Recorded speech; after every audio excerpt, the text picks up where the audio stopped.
people always say like, I want to go full time to get to that 100,000. I got to 100,000 subscribers in my spare time. You took the niche of your channel and you eventually came up with a creative idea that has now generated over $400,000. How did the economics break down?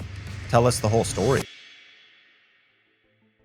I was working like $20 an hour at a graveyard shift 3 nights a week. I actually got to double dip, and I've shot a lot of my older videos. It's me in that lobby. It's me in the back office. Nobody's there. 2 a.m.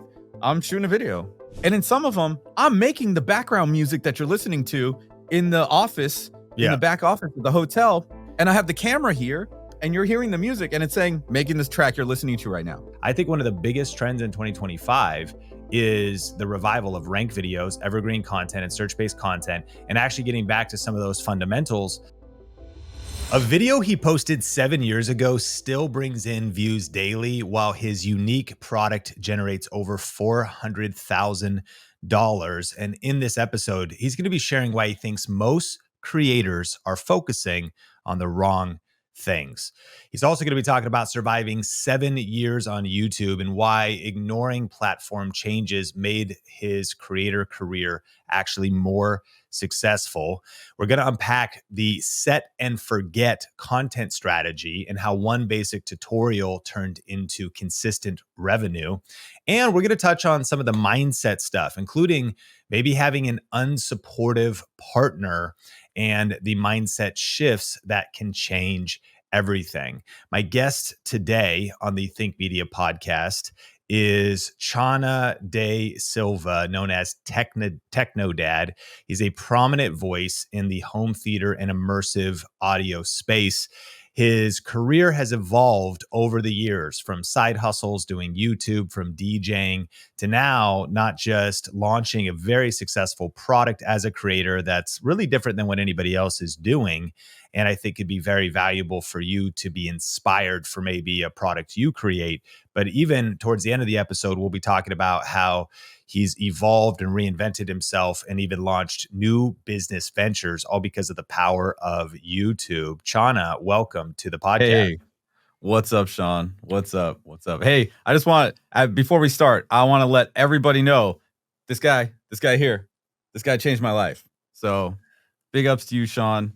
You know, VRA was what, 2017 for me. I started the channel in 2016. And man, that first, I got through the content in October 2017. And then we went to Vid Summit. You had some super, super discounted tickets. I was like, oh, LA, I can do that. And then that Black Friday strategy, 4 videos, like I was able to get 400,000 views that Black Friday, that November, because of the strategy and the tactics I learned in VRA back then. And that obviously not 4 videos getting 100,000 views. No, it was like 4 videos got a whole bunch of people looking at all my back catalog stuff. But you know, only for a year, but that was huge, man. That was huge. Well, I appreciate the kind words. And I think this conversation is going to be so rich because there's a lot of people that want to start channels. But you mentioned, I mean, you took our program Video Rake It Academy like 7 years ago, 6 years ago. You've been on YouTube for a while and you have reinvented yourself and also pivoted and adapted. And so let's start off talking about evergreen content, talking about ranked videos. Your most successful video is 7 years old and it's still getting views. Walk us through exactly what made this simple tutorial have so much staying power. It's the fact that, you know, I knew how to do this. It's very simple. It was actually a viewer requested video. Imagine that. I'm looking in the comments. The guy asked the question, hey, can you make a video about how to connect speakers to amplifiers? And in my head, I just shouted at the screen. I'm like, you plug it in, you know? And I'm like, okay, hold on. You know, I've been doing this since I was 12. I was like, you know, in my late 30s at the time. So I was like, okay, hold on. Let me make something like this and let me encompass all the different, you know, things they might run into, right? The different type of connectors, because there's spring connectors, there's binding posts, there's this, there's that, there's spade connectors, there's all this kind of stuff that you can use. So I just did this very thorough thing. And, you know, this is back when I was shooting on, this is an iPhone 15, but I shot 417 YouTube videos with my iPhone 7 Plus. And I didn't buy this fancy camera, this Sony FX3, until I got to 100,000 subscribers. So for those of you that are thinking like, oh, I need all this camera. No, you don't. No, you don't. And if I go back to some of my videos from back then, oh man, my skin tone's all wrong. The lighting's wrong, but the audio was sound. So $70 mic, lav mic that plugs right into the phone and your money. Like don't spend any money on that kind of stuff. I think I finally got a DSLR when the channel was making steady money and it was like at around 28,000 subscribers. So there's that too. So Well, I love that.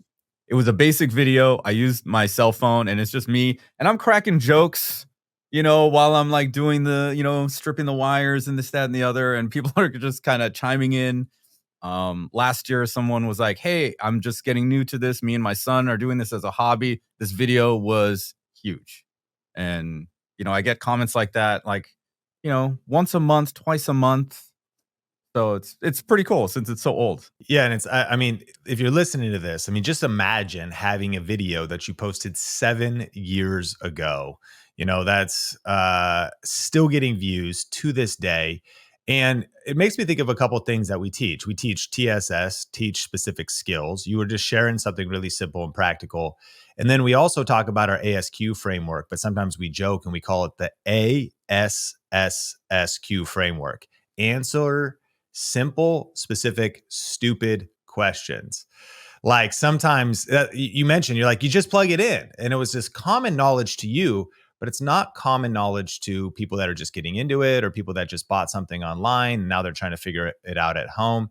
And so I know that everyone listening to this has different niches, but sometimes some of the most basic and simple videos that are properly optimized, properly set up can get views for literally years to come. Is there other videos in your channel that you've seen? Maybe they didn't last that long, but that has ranked videos been helpful for your YouTube journey? Ranked videos for sure has. Hold on. Do you want to know how much that video's made in its lifetime? Yeah. $7,900. Dang. One video. So one video, $7,900. One video that you posted that was super basic and like not super hard for you to create, and you shot it with an iPhone 7 Plus. Still ranked videos. So you do a mix of content. I mean, that's I think what's also is sometimes when people follow our stuff, they think like, oh, the only thing you got to do is rank videos. It's like, well, no, you might have a show, you might have a video podcast, you might cover some trending content, but like, how much have you focused on, maybe especially in the early days, on like searchable ranked videos and things like that? I had this trick, man. I would make the longest title possible, right? And this is when tags were like a huge thing. And so what I wanted to do was I wanted to hit multiple 3, 4, 5 keyword tag strings in my title and pull out a whole bunch of things. I was also showing people how to set up their Xbox Series or Xbox Series S, X. No, this is before that. And then the PlayStation 4 and the PlayStation 4 Pro. But I knew that people that were searching for, it was the same steps for each TV, the Sony, whatever, or the LG, whatever, same steps. But I know that people with an Xbox aren't searching the PlayStation, and the people PlayStation aren't searching Xbox. So I do 2 identical videos, but I'm showing the Xbox one in this, I'm showing the PlayStation one in this, same steps, and the titles and the tags are all, specifically for those consoles. And that was huge. I'm getting 12,000 views on each video, especially in the holidays, right? When people are buying these things and buying new TVs and or buying the consoles and trying to figure out how to get 4K HDR gaming going on, all that kind of stuff. Having those things ranked, each TV, used to do a lot of TV reviews, as you know. Each TV, I would make 4 videos. The unboxing, how to set up eARC, the Dolby Atmos, also what internal apps are using Dolby Atmos that you can get from the TV. Is it only Disney Plus, or is it not Disney Plus, or Netflix, or Hulu, or whatever it was? I would just kind of go in depth in that and then show people how to set up the 4K HDR, and then I would make the full final review video. So I was kind of maximizing the product, because at the beginning none of these companies wanted to deal with me, so I'm buying it. Luckily, I had a very successful DJ business where I had all this extra money. I was just like, oh, I can buy this $600 TV, right? And then people are asking, why did you buy the LG over the Samsung? I was like, oh, okay. Oh, let me buy the Samsung. And then I compared the two. And and then, ranking the videos, boom, boom, boom, boom, boom, was just the way. I'll tell you this. I got the most hate on the Samsung video, and that video ranked number one for 9 months. Right? Mm. 9 months. And it was 2018. It was the Samsung's new QLED TV. And the thumbnail was just the TV, and it was this white letters with red background warning. Like, do not buy the Samsung QLED. So if you Googled or went on YouTube and typed in Samsung QLED and hit enter, my video was number one for 9 months. Is that why'd you get hate? Because people love the TV and you were kind of had a contrarian perspective? Yeah, still a lot. The Samsung fanboys came out in droves. And like, there's people that, wrote in all caps 3 or 4 comments in the same minute. I'm like, dang, you were angry. This really triggered you. All right. Sorry. It's an interesting key to virality that like things that are neutral just typically don't get great views, but things that are polarizing that, just take a stand in one regard and trigger a conversation. So that's fascinating. I think it's also interesting. I love the principle of maximizing what you have. Newer creators would look at a channel like yours, you get free headphones and speakers and amps and TVs, and like life seems pretty good, but you hustled your way up. You had the DJ business, you put in the work, you shot the videos. And so while of course a newer creator can't compare to somebody who's getting a lot of free gear or has big budgets or companies are sending them free stuff, take whatever you have, split it 5 ways with different videos on it, grab one other thing, compare those things, and growth hack your way up. That's very similar to my Think Media mindset. Before anyone was sending me cameras, before any of that stuff, I just was very resourceful with whatever I could get my hands on. And what's interesting is you're talking about like the longest title possible. I see this trend so clear going into 2025. I actually think there's a pretty big revival of search-based and evergreen content. It's never gone away. VRA continues to work. It continues to really help people. But there's been this era of like curiosity titles that just don't reveal anything, like this. This TV is the craziest thing you got to see, ... And it is not search based because it doesn't have the Samsung or the model number or the QLED or whatever.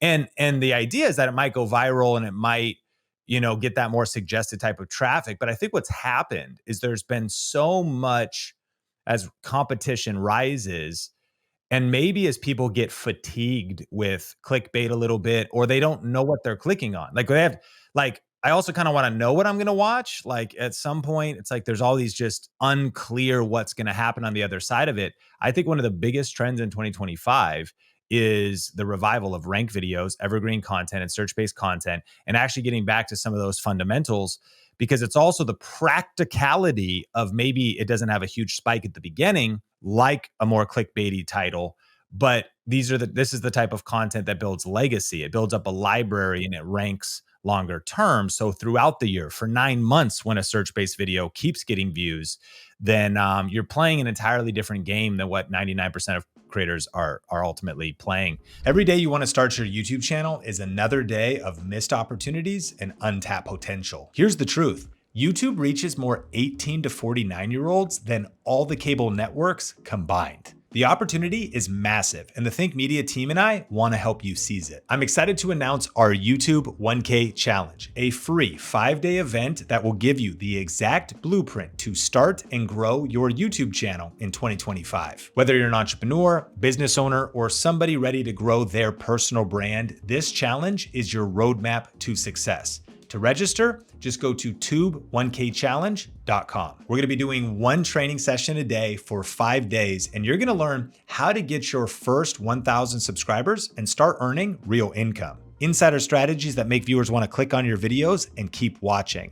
Multiple different ways to earn money from your YouTube channel, even if you have a small audience, and how to build an authentic personal brand that truly connects with people. But it gets even better. We are giving away prizes every single day of the challenge. You could win professional microphones, lighting kits, and premium content creation software. And during this challenge, you're getting access to the exact training that we offer in our $4,000 coaching program, but you're getting it completely for free. And you can start with just your smartphone. So if you're ready to turn 2025 into your YouTube breakthrough year, go to tube1kchallenge.com to register. That's tube1kchallenge.com, or click the link in the show notes or YouTube description to register for our upcoming challenge. I'm curious, what's your philosophy on creating content that lasts versus chasing trends? You kind of talk about like you don't really chase trends. Have you before, or what's like your Yeah. balance? Oh yeah, I've made Black Friday videos.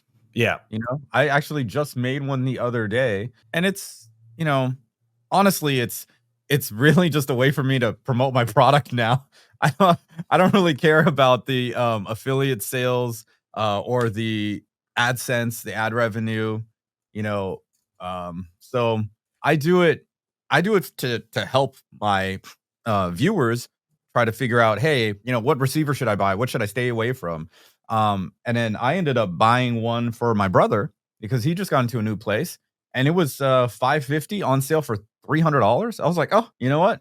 Let me buy this for him and see what it's like, because he got some speakers, a pair of speakers from my cousin. So it was just like, oh, he just needs one more thing, and then he's got sound, right? And then I'm making that video separately from the Black Friday one, where when you go with a lower end AV receiver, the room correction's not good. So using my product to manually calibrate is actually better. You'll get a better experience. So it's kind of a way to, kind of link a few different things together. So I do a little bit, I'll make a holiday. I have a sponsored video working on. This thing came yesterday. The video's got to be out Friday. I'm giving the gift of sound, of music, another one's going to be giving the gift of audio. That's the one I'm making the video with my brother at his place. And you'll see me stripping cables. I even, I do this silly thing where, I got this, in my mouth, and, doing all this fun stuff. And I think a lot of break that down. You've got, for listeners too, you've got a teeth grip for your GoPro for a perspective shot. Yeah, for like hands-on. Yeah. This one, this is actually, I was shooting it last night. This one's actually a necklace mount, so I can talk, and it'll be, kind of like right here. I got to put it underneath my shirt so it stays, but like, yeah, you'll get the idea. Yeah. And then the mouth one is if I don't need to talk. And this is actually not the GoPro. This is the DJI Action Cam. And as much as I love my fancy Sony FX camera, I've been using the DJI Pocket 3. Yep. All the time. I shoot this 10-bit, and since this has the same color science, everything matches up with the color grading. And then it's which action cam? Easier. It's the DJI Action 5 Pro. Okay, so you got the DJI Action Cam, the DJI Pocket 3, which is like, that's my favorite camera of the year, my favorite camera of the recent era. Anyone using it, people using it for vlogging, but it's so versatile. You don't have to vlog with it. You could do all. I use two. I bought two. You bought right? two. So I have two microphones, and at CES or any conference, I have a dual shot. You also have two angles then. So like you could just, I was thinking about that. I was gonna, for doing like the podcast in person, I was like, man, that's a podcast studio that fits in like two pockets. Cause literally I bring a satchel, and like the key are these little $20 selfie sticks from Amazon that are kind of like monopods, but they've got the try at the bottom. So you can then stand, bring those up to like eye level. Oh yeah. Two angles. Do you turn on tracking? No. Okay. No. So you just get the shot framed up. Yeah, I frame it up, and it's great in editing. And in one time, the DJI messed up, and we were out of focus. We were blurry. So I used the second cam because it was a great interview. Right? I used the footage from the second cam and took a bunch of B-roll of the TVs. TCL had they're an NFL sponsor, so they had cheerleaders. So I had the girls go shake their pom-poms at every TV. That was part of the B-roll. Part of the whole thing at CES, which is the Consumer Electronics Show in Vegas. We got a little bit geeky there for anyone that stuck with us through that part. But what's kind of interesting here is that even this is very tactical. Does the DJI Action Cam 5 also do the 10-bit? Yes, 10-bit and shooting D-Log, and they have a LUT that you can just download, boom, pop it in. Colors are amazing. Got it. And then So you do 10-bit on both cameras. It's all DJI, so it all matches. All three then of those cameras are all very small. You can do a perspective shot. The microphone setup is also all integrated on each of those pockets. It's actually pretty wild. That is an entire studio that almost could fit in like a 6-liter chest bag, like oh yes, crossbody, like a very small backpack. I have a satchel that I take. Well, I used to have I had that Peter McKinnon, the Yeah, largest it's huge. bag. Yeah, and now it's just a satchel with I do have like these little lights here. This is like fanny pack creator culture. Like you don't, it's getting so small. And then when you're shooting in 10-bit and D-Log, which if you're new to what that's saying, that's just a camera setting that really makes your footage look a lot better in editing. These are with me as well. It's another selfie stick with this Amaran light. I have 2 of these, 2 cameras, 2 lights, 4 tripods. Well, 4 little selfie sticks. This is actually my hair light for right now. That's just off to the side. And they're all app controlled. And yeah, it's amazing that all the stuff I used to spend money on back in the day, you don't need to spend a lot of money anymore because the technology is so great. You just need to know the settings. You need to know how to operate it. And yeah, it's great. Man, this Think Media podcast video just turned into a Think Media video. But the cool thing is, we'll go ahead and create like a full, simple list if you want to see that setup of gear. Because you just blew my mind understanding all of those pieces uniquely. That whole setup makes sense. Like that's like and relatively affordable, all things considered. You're shooting 4K, final results, beautiful, but it's all small, streamlined. So the question started with, you do chase, well, no, it's great, and I love where this is going. You do, like, you might jump on Black Friday, you might jump on some holiday stuff doing sponsored videos, but you also create ranked videos, which just speaks to the idea of like having trending content and evergreen content as both a part of your strategy. Where I want to go next is actually, you just mentioned though that you created a product, and I remember you came to our event. You've been there a couple times, but our most recent one in Las Vegas. And Actually, that was the first time I went to Growth Video. Oh, it was the first time you were there in person. Yes, Other than that, I guess we've hung out at like Consumer Electronics Show. Yeah. We met up in a couple times in person. Okay, so that was your first time ever coming to the event, and I think we ran into each other in the hall by the elevator, and you're like, "Bro, I launched a product and it's done 300 grand, and now it's over $400,000." And what's so interesting is, everybody in the creator economy, like the main mindset is like, someday you're going to create an online course. Like that's like the thing, But what's so crazy is I want you to talk about this product, and it ties into the fact that you've done all the different things, and we'll break down a list later on in the episode. But you've done, of course, ad revenue and affiliates and sponsorships. But you took the niche of your channel and you eventually came up with a creative idea that has now generated over $400,000. And to your point, if you do a Black Friday stream, you get to serve people, maybe a few affiliate clicks, but it's nowhere near creating your own product. I've learned that your income is directly correlated to the amount of buy buttons you have on your website. And that 99% of creators don't even have a website and they have 0 buy buttons. And that's probably why they're broke and they don't have very much income. But sometimes productizing, it might be a multi-year journey. It's not something you do instantly. But once you figure that out, tell us the story. What is the product? How did it come about? What was the first version? How did the economics break down? Tell us the whole story. Okay. So the product is called the Spatial Audio Calibration Toolkit.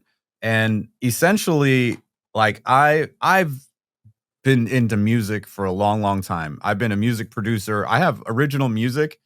I'm getting like royalty checks, like very small, for original music in TV shows in Australia. Like I've been doing this for a long, long time. So with Dolby Atmos, I've been covering Dolby Atmos since the channel in 2017. If you don't know what Dolby Atmos is, Dolby is surround sound. So you got like speakers around you, but now Dolby Atmos is like atmosphere. So they add speakers above you on the ceiling. So in the movie, when the plane flies over you, you hear it.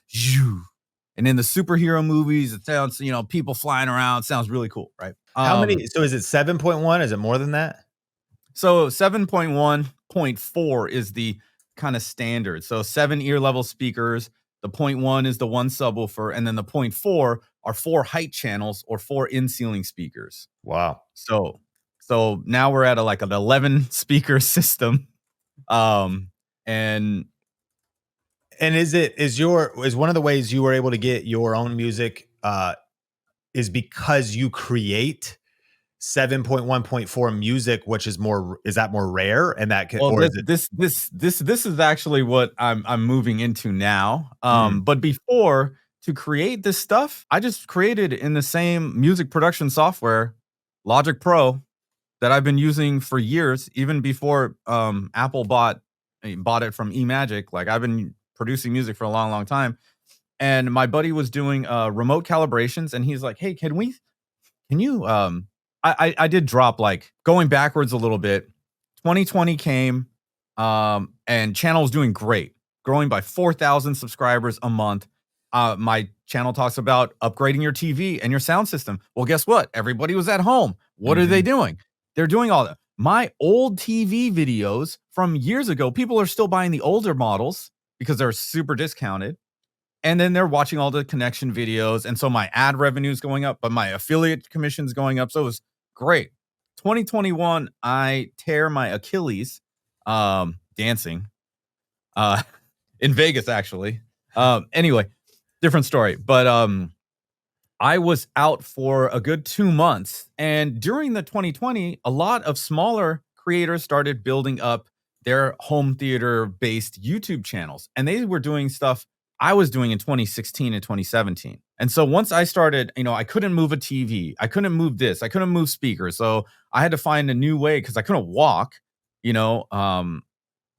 So I decided to be like, oh, hey, maybe I should start trying to like make Dolby Atmos. If it's just music and it's in the music software, I ended up dropping like a lot of money on like an 11 channel speaker system in the studio. I already had a 9 channel upstairs in the living room. That's where I was doing all my reviews. But in the studio, in the downstairs, I dropped about a good like $20,000. Like, it was pretty rough.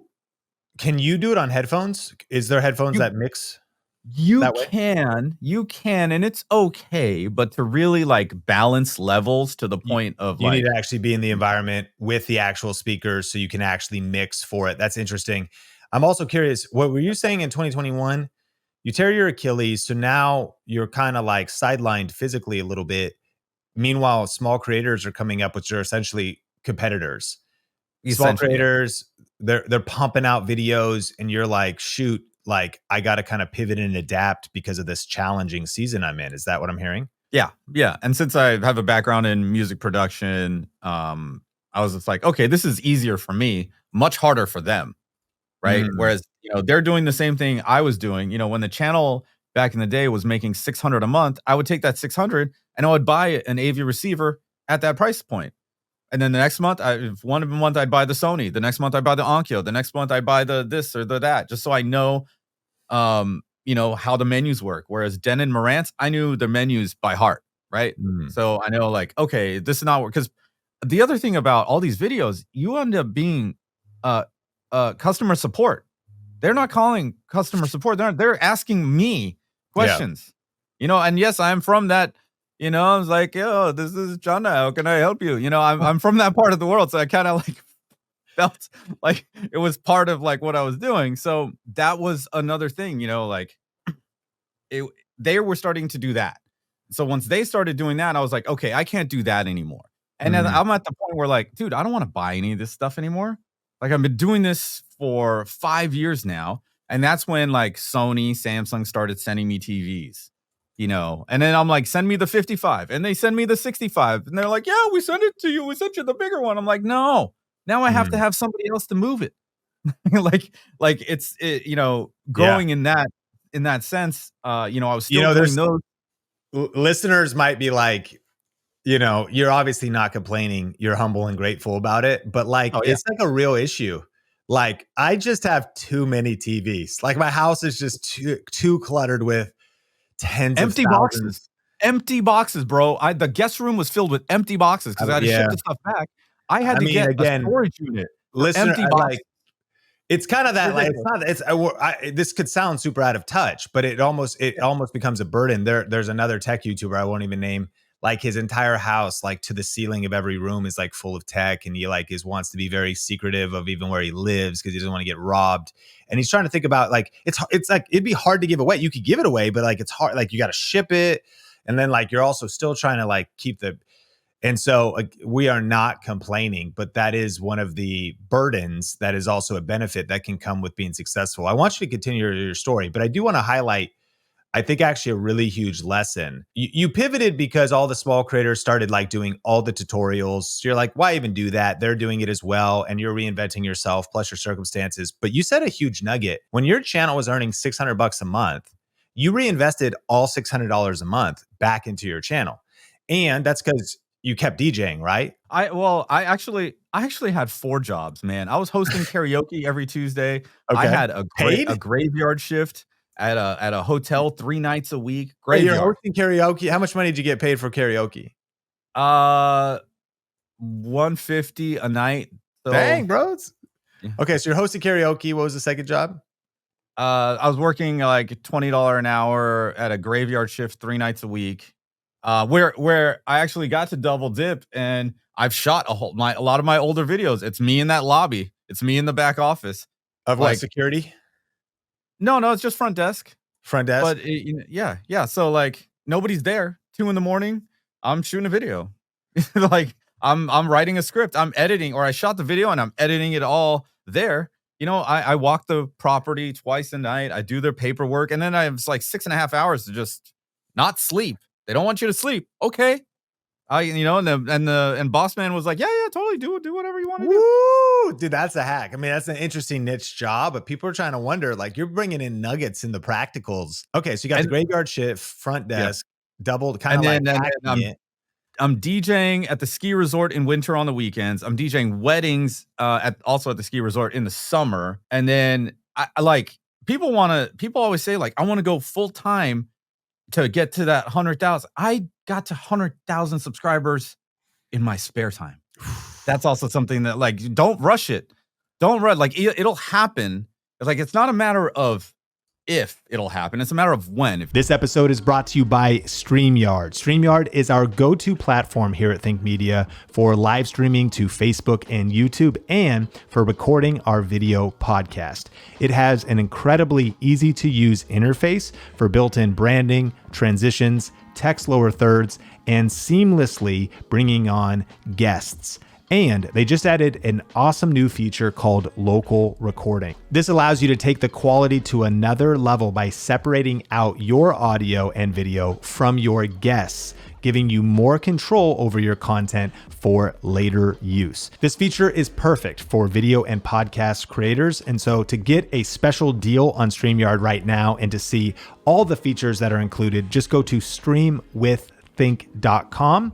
That is streamwiththink.com.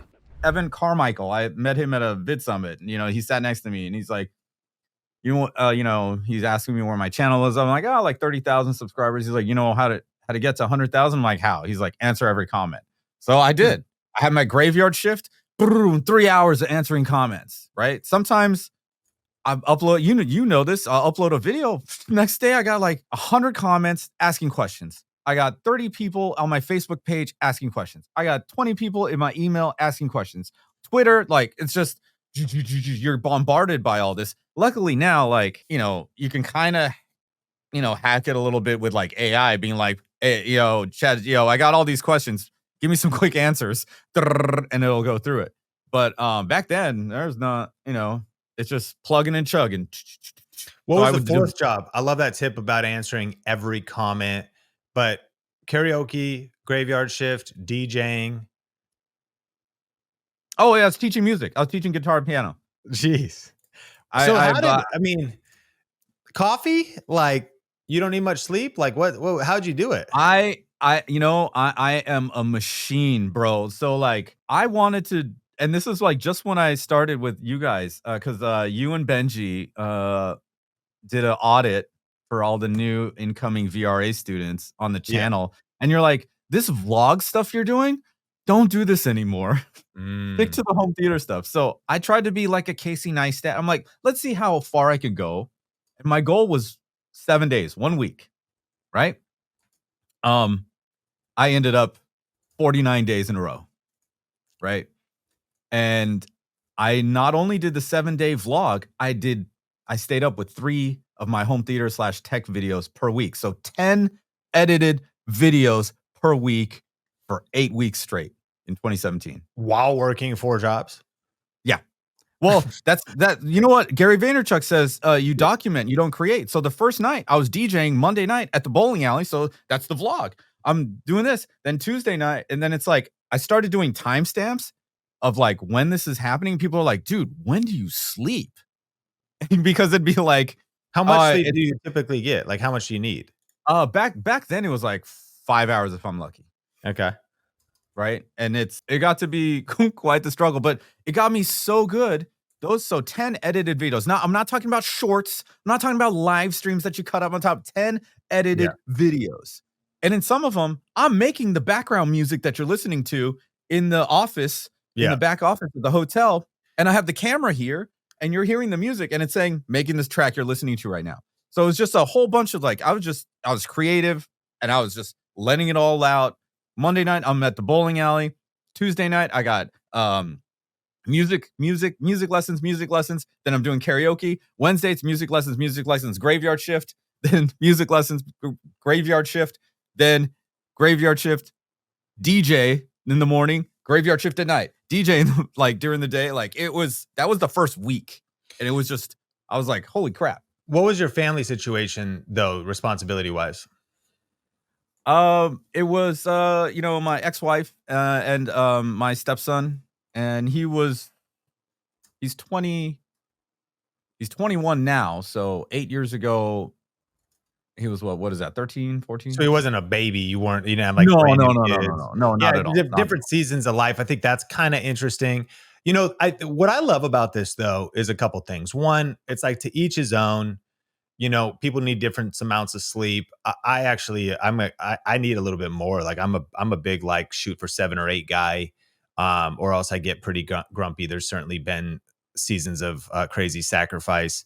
Um, there's also been this pendulum swing though, and I think there was this era where hustle culture, quote unquote, kind of spearheaded by Gary V, dipped into like all kinds of, there was huge articles and people were like, oh, it's so toxic and all that stuff, which maybe there's an argument to be made for that. But I think there was something that's lost, and there's a lot of stuff lost on the extremes. There's actually in the NIV translation a Bible verse that says the man who fears God avoids all extremes. And so it's like we get into these things where it's like, oh, but it's mental health, you got to rest. Well, like for sure. And so it's like, and hustle culture is bad, but it's like, yo, if you don't work and if you don't put in the hustle, if you don't actually put in some, the grind, Thomas Edison said opportunity is missed by most people because it's dressed in overalls and it looks like work. And a lot of times the people who are getting results in YouTube and online business in any area are maybe working 4x, 8x, 10x harder than you, and yet you're wondering why you're stuck. But I think it's like, if I look at your story, I want every listener to at least feel this. Maybe it's not 10 edited videos scored while working 4 jobs like you did, but I want to encourage every single listener, you can put in a little bit more. You can grind harder. You could get a little bit more focused. You could get a little bit more disciplined, a little bit more dialed. And you can do so while also working your job and hanging out with your wife or being in whatever situation that you can just do it. Like, and I like kind of what you brought up. Like you clearly sacrifice other things. I'm imagining there wasn't really a lot of leisure. You certainly were sacrificing sleep. I And mean, you did it for a season, yeah. but look at you now too. Like At the same time, I'm DJing, dude. Like when I'm DJing, it's not work. A it's 4 kind of hours, exercise too. fun. Yeah, You're moving, you're burning I'm some calories. moving, yeah. Yeah. People are buying me shots, like, it's a party, what leisure what party am I gonna go to where now I'm getting paid and I'm just, Mm. oh, Dude, you kind of like designed your whole lifestyle. You sort of were like doing a lot of different stuff. Like you like to DJ, you love music, teaching guitar and piano. The graveyard shift allowed you to get paid while editing videos, which is a crazy hack in this equation. And then karaoke. That's gotta, dude, you just designed your whole lifestyle around like music and the stuff you loved. yeah, essentially. That's I found a way to monetize a lot of my hobbies, right? The DJing, the guitar, and then this whole home theater thing is now helping me do more with music, now in the situation I'm in now, which I'm sure we'll get to in a little bit. But, Okay, well, we just side quested, but this has been a fun conversation. So that was 2021. You tore your Achilles, oh, and you know, set up your own 11 okay, set up an speaker. Dolby Atmos mixing studio, in my room, where I was shooting my YouTube videos. Since I still had that room, I still had a space. It was small, 10 by 14 space, small. And I started understanding how it was working, and I started realizing that like things aren't happening exactly as Dolby's, marketing department is trying to get all the consumers to believe. Mm. And so my friend needed some files, and I was like, "Oh yeah, I can do that in my sleep." So I gave him, made these files and sent it to him, and he used it to do these remote calibrations where they dial in all your speakers and all this, that, and the other. And he's like, "Hey, if we put something together, people would buy this." And so I made 160 Dolby Atmos tracks for this product, about 200 tracks altogether, just to like figure out how it all worked. And then my Then you buddy came cut up with 40. So you did like two, and then the 160 best ended up on the actual. so here's how we did it because we didn't want to spend money. So the way we launched it was that we did it as a pre-order. So if you buy this, and this by itself is 99. The digital is also 99. The bundle, digital and physical, is 149. So that we had the digital and physical bundle on a pre-order for 99. When you ordered it, you got the immediate digital download, and the disc would ship in, this was in December 2022. The disc would ship in February of 23. Like a So you're Blu-ray kind of to make getting it easy to throw it in your Blu-ray player. right. You have just more compatibility because there were compatibility issues with the files coming in. You had to have the right player. There's all this kind of like, it was a little bit of a headache. For those that are like super in the niche, they already had all that equipment anyway. Mm. Right. It was just, so we just, for mass appeal, we also didn't make it 4K. We made it 1080p just so that more people, that don't Is it a have 4K DVD or Blu-ray a Blu-ray? It's a Blu-ray. So Blu-ray is 1080p, DVD is 480p. If you didn't know. Got it. So, okay. So Blu-ray is 1080p, and then it also can contain the data to be able to do this higher level Dolby Atmos audio. Correct. Correct.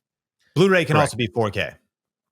It can. Yes. Yes. Yeah. Got And I it, did. okay. We just we made it. We also didn't know how much space we would have for all these files because video takes up more space. Yeah. So it was also one of those things. So we ended up doing we And you launched said it as a so did you pre-order. get a business partner? Yeah, my friend Joe and Tell, he's also on here. He's the one that created the guide and like kind of like the whole like, okay, we should have these sections and those sections. And then he also thought of, instead of doing a Facebook group, doing a Discord community to help people.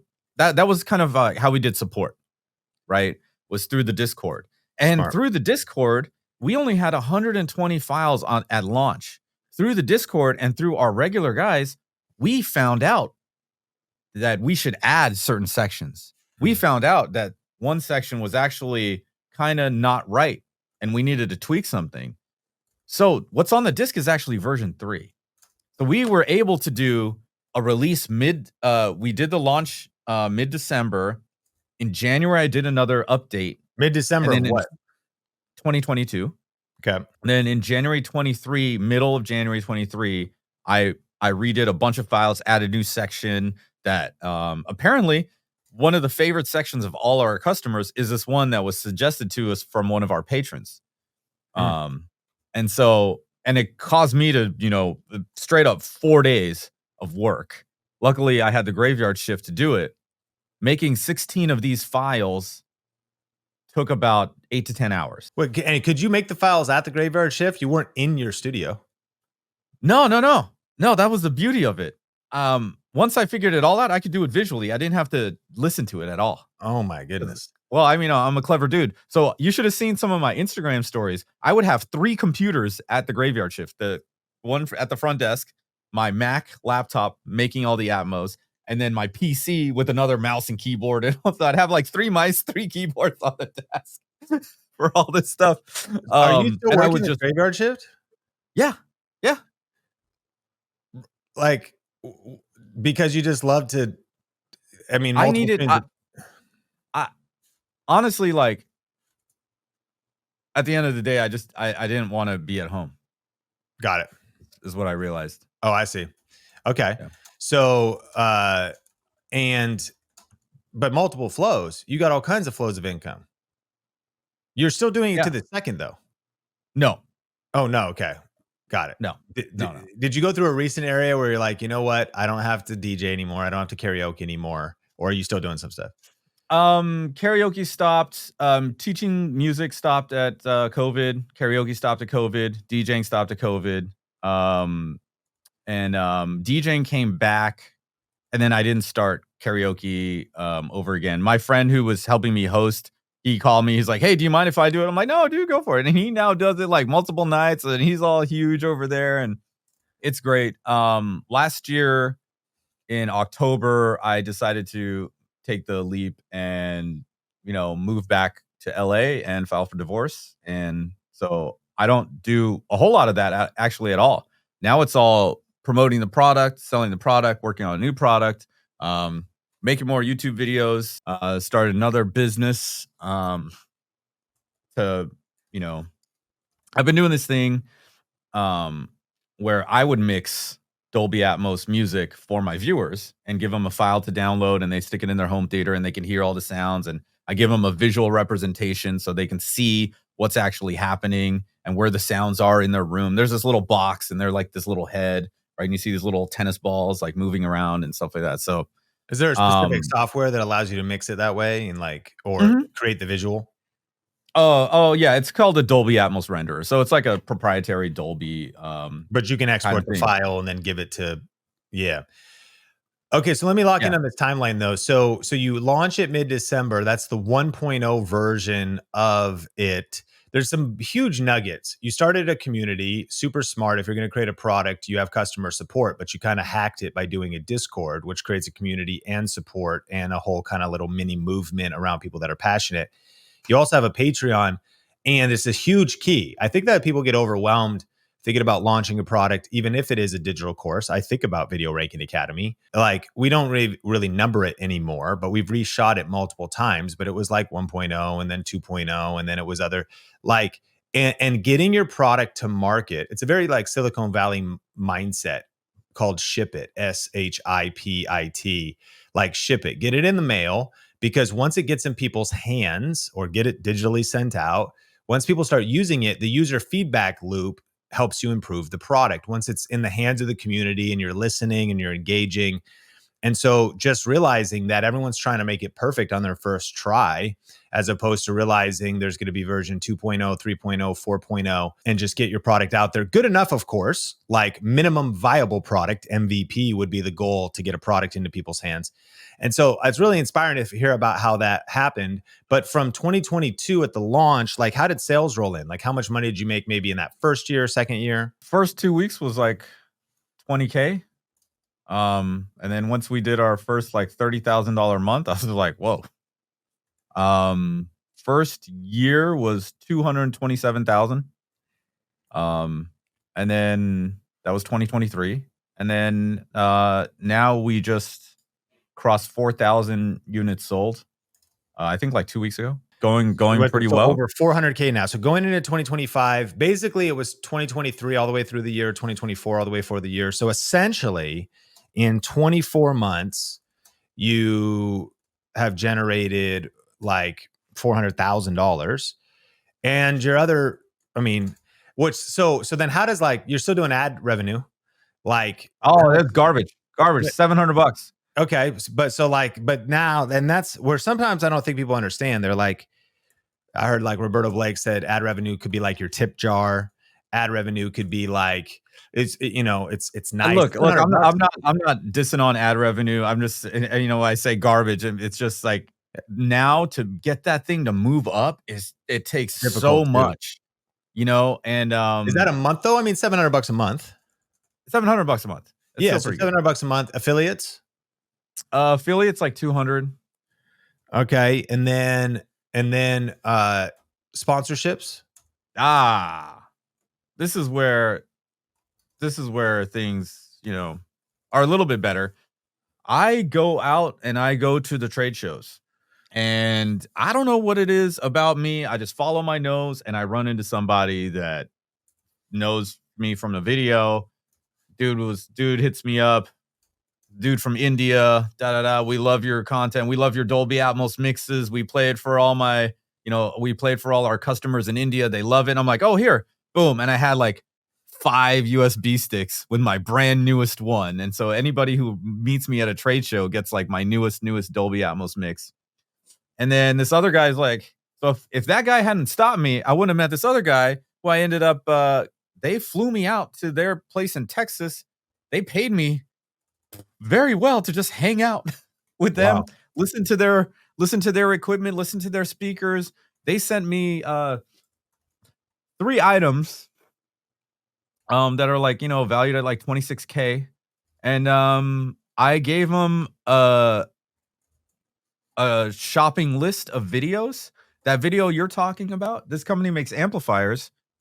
They want to redo that video that's got over 1 million views, but using their amplifier and, you know, having that in the video. And so I was like, okay, yeah, that'll be $10,000 for me to redo that.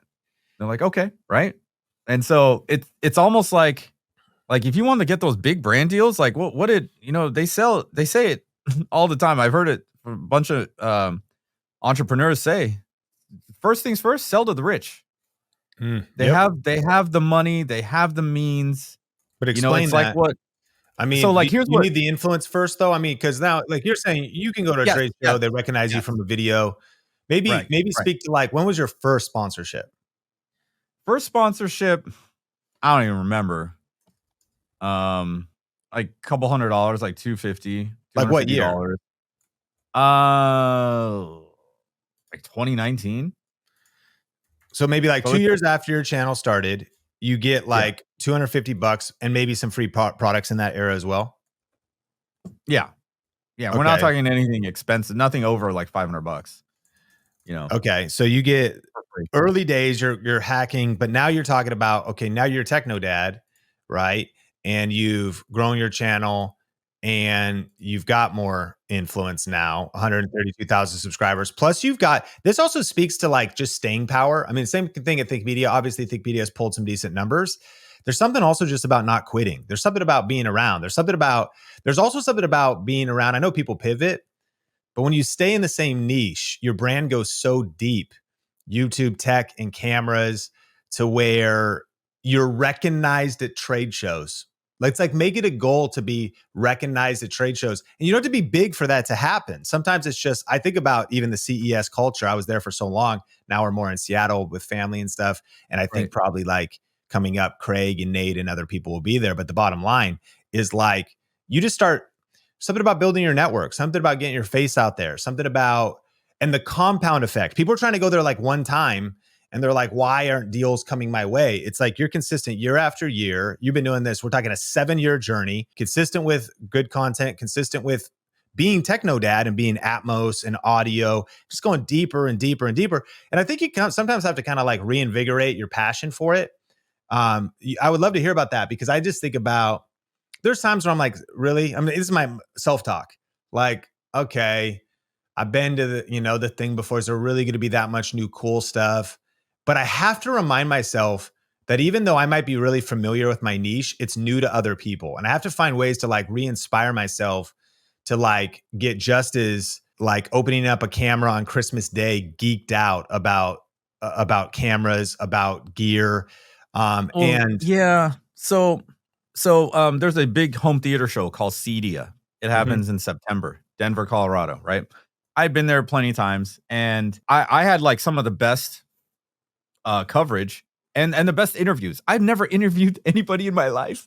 My first interviews were a CD of 2018, you know, and even the guys from, and I'm talking to engineers, right? These guys, you really have to like control the conversation. Otherwise, it's crickets, man. People falling asleep. Yeah, It's boring, right? They're engineers, right? And they're talking about all this, like, oh my gosh. And that's a good sometimes I tip. watch these videos, like if they're like trade show video, 5 to 6 minutes in, out, fast, clean, done, right? Mm. When does it release? What's the price? And you know, is this a better upgrade from the previous year or the previous model? Like those are the main questions I would always have that plan and just kind of steer the conversation into that direction, especially when we're trying to wrap things up. But I've been doing that so long. All these other guys are doing it now, you know, and I had that injury. I couldn't go in 2020 or 2021. I went last year, or no, sorry, this year. This was my first year back. And that's when I was just like, wait a second. I don't want to run around and shoot. And I remember running into you years ago We too shot a and saying video. like, I was like, yeah, no, this was, I think after that, maybe, when I told you, no, we're not just running around covering everything. We're going to the booth with my wagon of studio gear, and we are charging companies to shoot a booth tour at the show, but make it like the studio, right? So now we're charging like 1,500, 2,500 per booth, and I'm there for like 2-3 hours. I bring everything. I bring my Edelkrone sliders. I bring my fancy camera, my I remember you. spatula tripod. You You know, pitched me the like, business model because we shot a video together one year, either CES or yeah, NAB. yeah, But no, no, I no, ran into you, were like, bro, no, I'm not just like doing interviews now. And I think that's the evolution of wisdom. You also like even reinventing yourself, finding a way to make even a trade show fresh. When you go in, am I just gonna do the same thing I did last year, but like bringing some freshness to it? right, right, right. How much So did you this charge for a time, booth tour?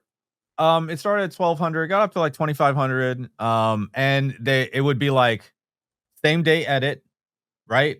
Who 4K, and edited? then, You just do it that huh? night, or Yeah, yeah. And then that's the other thing. I never had fun at these things. It was all just work, work, work. Oh, here's a yeah, big tip. Pro tip. Wi-Fi at hotels suck. You're trying to yeah, that's upload true. a 4K video. You're trying to be like me and upload 6 4K videos. No, no, no, no.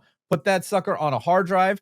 Look up the local nearest internet cafe. Go there, like a LAN. They have like the LAN Yep. games, you know, like whatever, you know. Go there. They've got like a T1 upload. Boom, 12 minutes. You got all your content Get the uploaded, videos and done, upload everything all at once. That's a genius hack. Whenever I go to like Vid Summit, VidCon, you have no prayer of like uploading anything on Wi-Fi anywhere. Your LTE is weird if you try to use hotspots and all kinds of 5G. yep, Even that's the hack. I mean, there could be a whole other. This is such like niche advice, and I think any creator listening to it that made it this deep and so far, I think it applied this because you might be like, well, okay, these guys are talking about like maybe shows that aren't relevant to me, or I don't do tech or audio or whatever. But it's like there's trade shows in like home and garden and sourdough and farming and there's flat earth conferences. I don't know why I dude. I went there, mean, but I like there's even trade shows people for that go. everything. Like go create content, shoot some interviews, get creative, cover the booths, biz dev, sponsorships, brand deals, hustle, get out Right, there, go to the and internet and that's cafe to upload the footage. right, and the best part is they open at 10 p.m. I'm done. I'm like, oh great, because I'll be done at like midnight, you know, editing, and then just go there, upload, then try to get some rest for the next day. I've stopped doing that because I want to have fun, and I find out it's more about the connections and the networking at these events. Mm. And in this last one, I had this like situation where a lot of people started asking me, a lot of these wealthy people are asking me like, "Hey, this is my space. What kind of speakers? What kind of sound system?" And these are like nice looking places. And I was just like, "Oh, wait a second. I know." And at this home theater show, these are like, Sean, we're talking $300,000-$400,000 home theaters. We're talking $800,000 home theater. We're I feel talking you. about Yeah. a pair of speakers that are 150K, right? Like this is not the cheap stuff. And they look like art. And so now that's when I started this consulting company where people can come to me and, I have a consulting fee and then be like, look, this is my space. What's out there that will fit this space, look cool, and not a bunch of black boxes all over the place, right? Like they want something that I coined this phrase on my channel and everybody started using it. WAF, WAF, the wife acceptance factor, right? Mm. Right? What can you put in your home that they're not going to be like, no, no, no, this can't, like if it's in a living room or in Yep. whatever, fancy dining room, like there's so much, like there's speakers made out of glass, bro. There's like, they're like, oh yeah, it's cheap. They're like, it's cheap. I'm like talking to the dealer, yeah, it's cheap. This is the cheap pair, it's 15K. This the flagship is 75,000, and You know what's so funny is like we were remodeling a house and my wife was doing it more like antique and vintage, and like there's the oh, JBL L Samsung series. That's the Samsung art piece TV or whatever, right? oh, the Was frame, yeah, the the frame, frame, yeah. because like more than anything in the main in the living room, she wanted like more of the vibes and the look, even though it's like not the greatest TV if you want to watch movies or whatever. Bottom line was I started looking for like bookshelf speakers and found like white to match like kind of like the antique shabby chic, and like some polk signature with kind of gold, accents on it or whatever. And so I hadn't heard the term before, but that was my mindset. It was what was the wife acceptance factor was my filter for what I could come up with and find. And it's interesting because it speaks to just the evolution of this career. I mean, if we are thinking about, how you have really turned your knowledge and your experience into a six-figure and multiple six-figure business, you've launched multiple different products, but you've also become just deeper expertise. I think the path to consulting is something everyone should consider once you have real legacy under your belt. And it also ties into that big idea of selling expensive things to rich people. Do you also do any kind of affiliate? Like, do you get commission depending on what you sell, or do you just keep So your fee flat? no, no, no. So like it would be a flat fee to charge the client, but then I work with whoever's supplying the gear to get not to get a commission, not an affiliate commission, because that's Amazon's like 2% garbage for Yeah. a TV or for You're like any a kind much of higher end. You're not an affiliate. You're like a it's it's almost like I'm you're like not a a distributor. dealer. I'm not any of those things, and I don't want to be any of those things. I Well, even talked to you're a not bunch of technically, them. but the markup that a middleman would have, is that kind of your markup? I would get it from the dealer getting them Right. so I charge the dealer and I charge the client, Got it. right? Exactly. Yeah, yeah, yeah. It's almost like You're not a marking up finder's the fee. cost of the product, but the fact that you're there is the same as a distributor would be, though. Distributor's got to make money Yeah, in the middle somehow. it's almost like I found some clients that want to spend $70,000, and then they'll give me like whatever percentage of that. Yep. That's the new business I started this year. Which also under the same umbrella is my mixing Atmos, because now I'm getting to this thing where my Atmos mixes, all my viewers are like, this is better than any of the stuff I'm hearing on Apple Music, which is a huge compliment. And this just goes back to the fact that I've been doing music since I was little. I've been producing music since I was 2005. So like all this stuff is just me being me. The home theater thing I was doing when I was 12. Like it's when you talk about like staying power, it's just this isn't a job. Like I don't feel like all these things are just things I'm doing because it's all just part of me. So I think I'm unique in that aspect. Like I'm not trying to find a niche. The niche was already there. I'm the Well, niche, you right? are the niche. Yeah, Right. I've heard some people teach that before, and I mean, if you could be blessed, sometimes it's not as clean or as clear for others. Plus, there is an Yeah. evolution. But like, man, you just said I found a way to monetize my hobbies, and you continue to do that as you evolve. As we land the plane, I just want to touch on a couple things. Let me hear if I got this right. You do have like 5 income streams and maybe a couple more, but right now you've got ad revenue. You've got affiliate marketing. You've got product sales, which would be your spatial audio calibration toolkit. You're doing sponsorships. You're doing coaching and consulting, really more consulting and kind of mixing under that through Atmos AV Consulting, which is your business. Did I get that right? Yeah. Yeah. I'm curious. like you've broke down so many tactical tips in regards to your journey. If you had to start all over right now with what you know, and you were speaking like a friend came to you and was like, "Hey, I'm trying to get into the YouTube game, but I also have seen that it's changed. I don't have 7 years, runway like you do." How would you maybe approach it, considering your perspective from everything you've been through and everything you've learned? If you were giving some advice to a friend that's trying to make their way and cut through the noise, the sea of sameness, the competition. I think anyone in their 30s or 40s this is probably a good time for you to do something Mm, because you have experience, you have knowledge. Like, I hate the word influencer, although I fall underneath that category because when I hear the word influencer, I imagine some girl like dancing around on TikTok or something, or like some, wannabe models that are now models because they have a big following on Instagram, right? Like, um, if you actually have a way to provide value to a large number of people, start building your audience. I met this guy on my birthday at the gym, and I just ended up sitting in his car talking to him for like 2 hours. He said he has a book on mental health. He's a doctor, Dr. Doug. What up, Dr. Doug? Uh, he's like, yeah, I'm gonna have to start running ads to this. I'm like, no, no, no, no. Do you need money from the book right now? He's like, no. I was like, okay, take the next year, build up an audience mm. and give all the little things in the book at different points. Do some content about yourself. Like he was doing this thing where he's riding a bike 10 miles every day for 30 days. Like do that, sprinkle that in with your content. And like once you've amassed a bunch of people, then you say, hey, I have this book. Otherwise, you're just, and then people will buy the book right then and there. Like build the audience first, and then, he already has the book, but he's gonna spend a whole bunch of money on ads. Nobody's gonna know. Oh, book release. Okay.